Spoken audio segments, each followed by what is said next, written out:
The silent world beneath the gray expanse of the North Atlantic demanded precision, discipline, and absolute professionalism. For the German U-boat captain, his steel tube was more than a weapon. It was a vessel of professional honor. These men, mostly young and fiercely proud, were heirs to a tradition of naval warfare that stretched back centuries. Even in the depths of war, they believed in a code. That code was codified in the Prisnordnung, the prize rules. These rules, enshrined in international treaties and naval custom, were clear. A warship sinking an unarmed merchant vessel could not simply open fire. The crew had to be warned. The ship had to be inspected. And, crucially, the crew and passengers of the merchant vessel had to be guaranteed safe passage before the ship went down. To do otherwise was piracy, an act that stripped the sailor of his professional dignity and branded him a barbarian. In September 1939, when the war began, the U-boat commanders were sent out under strict orders from Admiral Karl Donitz to adhere to these rules. The Führer Hitler desperately wanted to avoid repeating the mistakes of the First World War, where unrestricted submarine warfare had brought America into the fight. The first patrols were therefore exercises in cautious, frustrating adherence to the rules. Commanders, like Lieutenant Commander Wilhelm Barton, would surface their Type 7 boats, hail the merchant ship with a blinking light, board it for inspection, and often give the crew time to take to the lifeboats before sinking the empty hull with a deck gun or a single torpedo.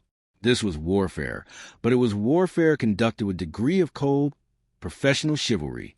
The sinkings were slow, meticulous, and limited, but the war that Hitler and Donitz envisioned, a swift, decisive war that would star Britain into submission, required speed, not chivalry. The meticulous application of the prize rules meant lost time, lost torpedoes, and, crucially, lost opportunities. The commanders were obeying the code, but the results were insufficient for a high command driven by fanaticism and haste.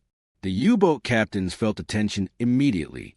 The vast, silent ocean demanded patience, but the constant radio traffic from Donitz's command, the subtle pressures, the demands for increased tonnage, the frustration of the high command, suggested that their professional code was a strategic liability. They were professional sailors fighting under a civilian, political pressure that threatened to strip them of their honor. They knew that the code was fragile. They knew that the rules were about to break. The first blow to that code was about to be struck not by the enemy, but by the commander's own side. The initial observance of prize rules lasted barely 2 weeks. The political pressures of total war quickly rendered the codes of honor obsolete. The early sinkings were minimal, and in the paranoid, victory-obsessed atmosphere of Berlin, this was seen not as professionalism, but as weakness. Hitler, already frustrated by the slow pace of the war, needed catastrophic results to break Britain's will. The crisis of conscience began immediately. On September 3, 1939, just hours after the declaration of war, the liner Athenia was torpedoed and sunk. Over 100 civilians died, including Americans. The resulting international fury forced Donitz and the German High Command to deny responsibility vehemently, falsely claiming the British had sunk their own ship. This incident established the impossible dilemma for Admiral Donitz. The political necessity of maintaining a facade of legality clashed with the strategic necessity of total, brutal destruction. The facade was thin, but the strategic demands were absolute. Donitz, a professional officer devoted to his U-boat service, looked for a moral justification to unleash his forces. He found it, ironically, in the actions of the British. The British Admiralty, desperate to counter the U-boat threat, quickly began arming their merchant ships with deck guns and, crucially, deploying Q-ships, camouflage warships disguised as unarmed merchantmen. Donitz seized on this. He declared that Britain had fundamentally abandoned the spirit of naval honor. By arming freighters, the enemy had forfeited protection of the prize rules. The orders that followed were the first true test of the U-boat commander's professional code. The commands received by radio began to subtly but drastically change. They shifted from Prisnordnung, prize rules, to Kriegsführung warfare. The strict adherence to warning and inspection was replaced by a morally corrosive gray area. The new order stated that any merchant ship offering the slightest resistance or carrying a deck gun was to be considered a legitimate military target and sunk immediately. Furthermore, neutral ships sailing in convoy with the enemy were to be treated as hostile. The commanders were now alone in their steel tubes, forced to make instant life-or-death moral judgments under enormous pressure. Did that shadow on the freighter's stern conceal a deck gun? Does the ship's attempt to radio for help constitute resistance, and therefore justify sinking the crew? Captain Herbert Schulze, a successful early commander, described the moral strain in a conversation with a fellow officer. "We are still sailors, not executioners. But the rules have become meaningless. They tell us the English are pirates, but they force us to act like them. How do I warn a crew when my own safety is jeopardized? How do I confirm the armament when every second counts? We are being forced to compromise our honor to achieve their required tonnage." This moral friction created a terrifying new reality. The commanders knew that the true reason for the changed orders was not British armament. It was a simple, unyielding political demand from Berlin for more tonnage, faster. The final, total break with naval honor, the order for a pure, unrestricted sink-on-sight warfare, was inevitable, and that order would arrive, stripped of all ambiguity and driven by the political paranoia of the Führer himself. The moral ambiguity of the early war, the cautious adherence to the prize rules, the internal debates over armed freighters, was brutally resolved by political will. With the successful invasion of Norway and Denmark in April 1940, Hitler felt an intoxicating sense of strategic invincibility. The political restraints were discarded. The need for caution was over. The final, total, and irreversible order came in coded radio traffic from Donitz Command Headquarters. It was a communication stripped of all tactical nuance and professional courtesy. It was a blunt, final declaration of total war.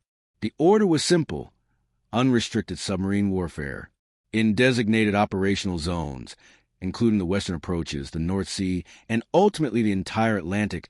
All merchant vessels, regardless of their armament, resistance, or flag, were to be considered hostile and sunk immediately without warning. The old code was dead. The U-boat commanders would operate under a policy of sink on sight. For the men beneath the waves, the message was catastrophic. It was not a tactical instruction. It was a moral decree. It was a moment their professional identity, painstakingly built on the honor of the Kriegsmarine, was officially shattered. Lieutenant Commander Gunther Hess, commanding a Type 9 U-boat on patrol west of Ireland, recorded the moment he received the decoded signal. The signal arrived at 0200 hours. It was short. It was clear. No ambiguity. I read it, and then I read it again. I dismissed the radio operator and sat in silence in the control room. The boat was still, quiet, moving at slow speed toward the target zone. But the world inside the boat had violently changed. I felt cold, not from the water, but from the realization that I was no longer a naval officer. I was a weapon of pure policy. I was a pirate. The internal conflict was immediate and profound. Every commander had been trained to uphold the Prisonordnung. Now, the Führer's political will demanded they become mass killers, responsible for sinking innocent men, women, and children without a moment's warning. The traditional naval justification, that warfare was a contest between professional fighting men, had vanished. Captain Otto Kretschmer, who would become Germany's most famous U-boat ace, articulated the moral paradox they now faced. We were professional officers. We were trained to fire on ships that fired back. But the order changed the nature of the enemy. It took away the target's dignity, and, more importantly, it took away ours. We succeeded, yes, but the success tasted of shame. We were ordered to kill men who were simply trying to deliver grain or coal, and we were ordered to kill them without even allowing them the chance to climb into a lifeboat. The commanders knew the consequences of this decision would reverberate far beyond the Atlantic. They knew that the sink-on-sight order would brand them internationally as criminals and forever poison the world perception of a U-boat service. But the most crushing burden was not the world's judgment. It was the inescapable silence in control room, the silence that followed the brutal, simple order, forcing them to confront the kind of men they were now commanded to become. The code was dead. The hunt for tonnage had officially begun, and the price would be their honor. And the Part 3. The new reality of the sink-on-sight order demanded that the commanders deliberately suppress their professional conscience. It required them to act as weapons of policy, not men of the sea. For Lieutenant Commander Gunther Hess, the test arrived 2 days after receiving the fatal signal. It was a clear, calm afternoon west of the Scilly Isles. The target was a British freighter, the SS Glenmary, a vessel clearly marked and showing no sign of armament. She was carrying general cargo, destined for Liverpool. Under the old code, Hess would have surfaced. He would have hailed the vessel, ordered the crew to the lifeboats, and then dispatched the ship. It would have taken 30 minutes, but it would preserve his honor.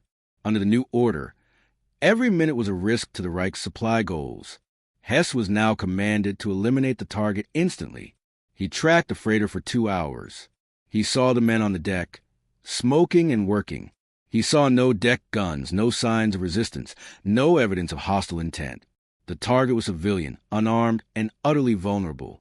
Hess gave the order to prepare the torpedo tubes.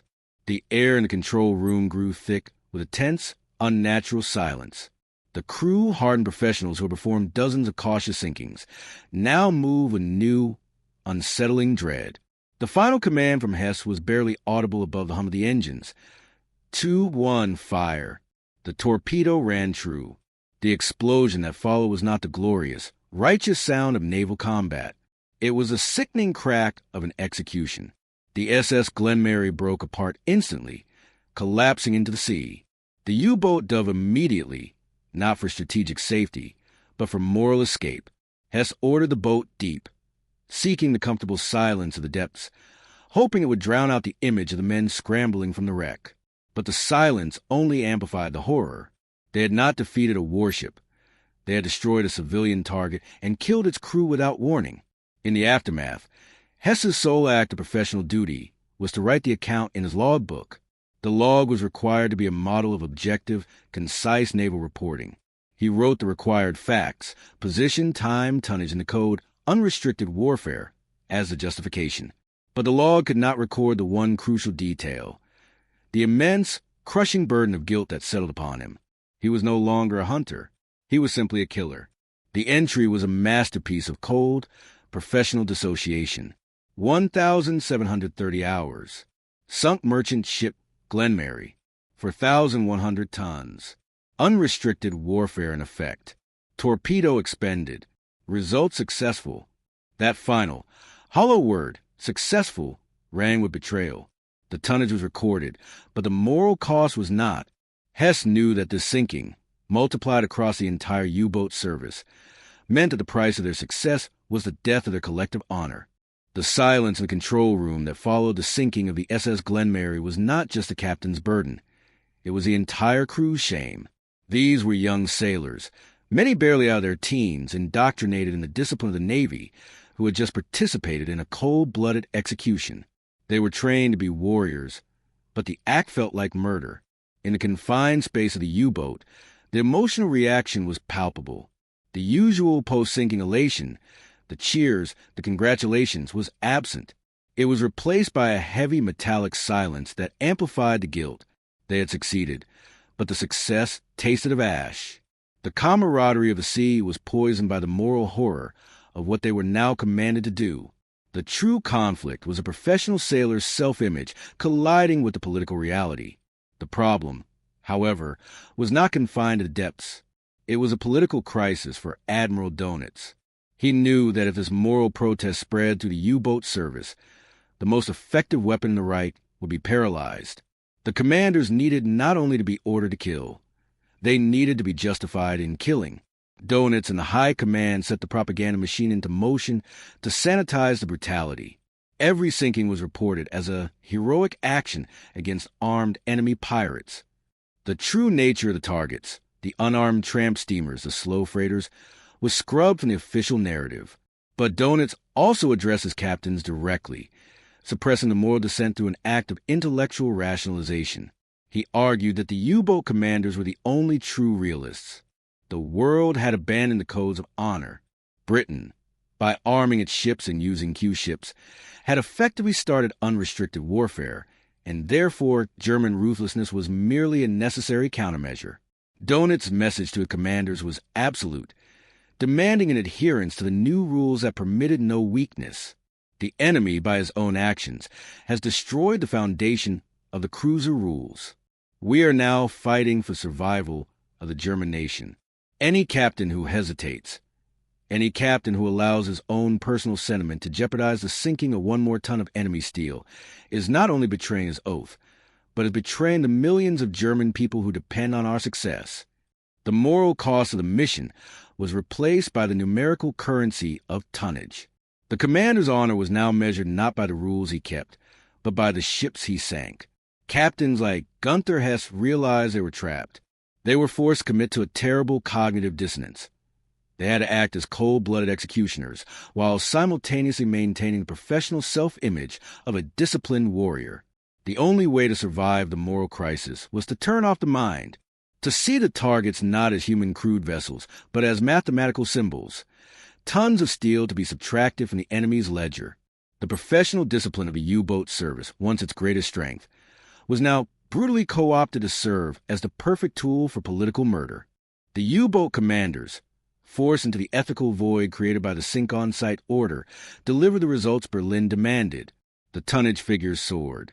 The happy time returned, now fueled by sanctioned ruthlessness.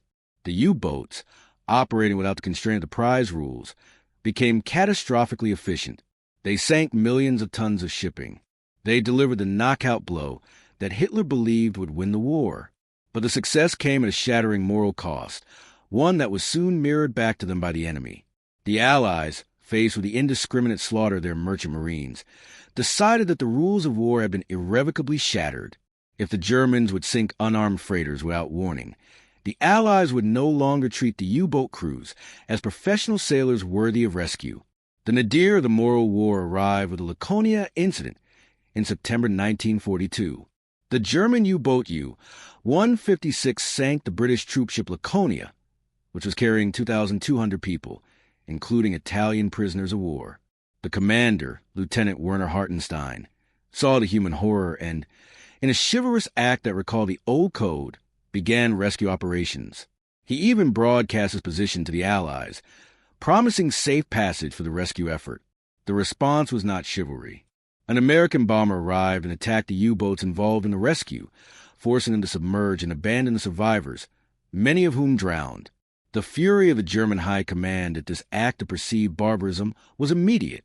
The response that followed, the infamous Triton Order or the Laconia Order, was a final, complete severance of the U-boat service from any pretense of naval honor. Admiral Donitz, enraged and exhausted by the moral compromises forced upon him, issued the order that sealed the fate of all future U-boat survivors. No attempt of any kind must be made at rescuing members of ships sunk. Do not rescue them, and do not concern yourself with their lifeboats. Be harsh.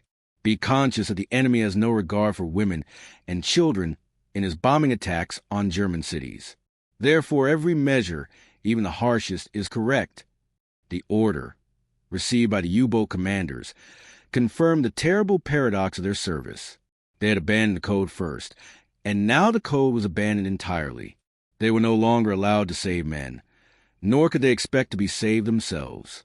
The war in the Atlantic had descended into total savagery, where both sides now operated under a mandate of ruthlessness. The moral circle was complete.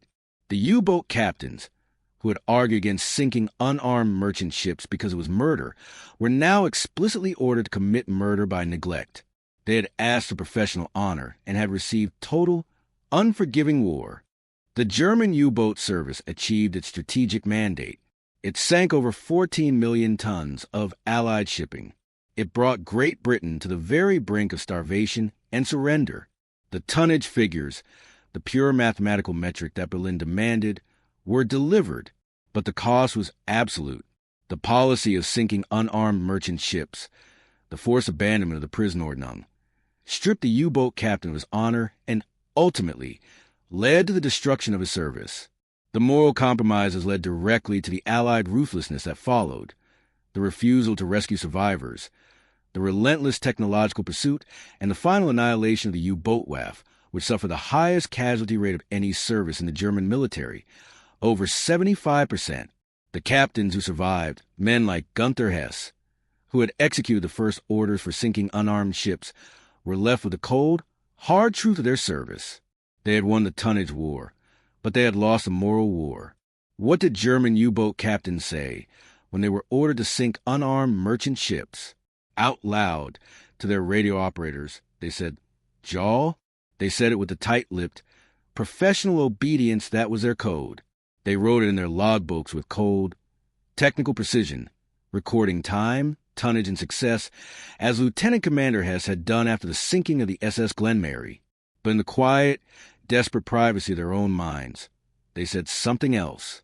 They said that the naval code, the centuries-old tradition of honor, was fragile, and that political fanaticism was a brutal, destructive force that spared no one, not even its own elite.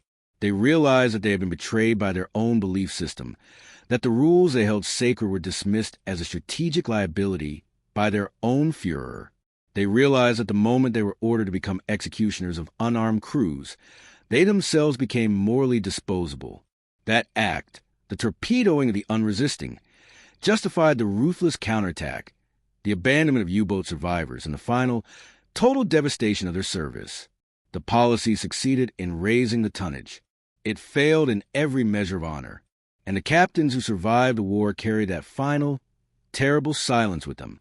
It was the silence of men who had been ordered to commit murder in the name of the state, and who knew, deep down in the cold steel of their conscience, that they had obeyed. That silence was the answer. It was the moral cost of the total war.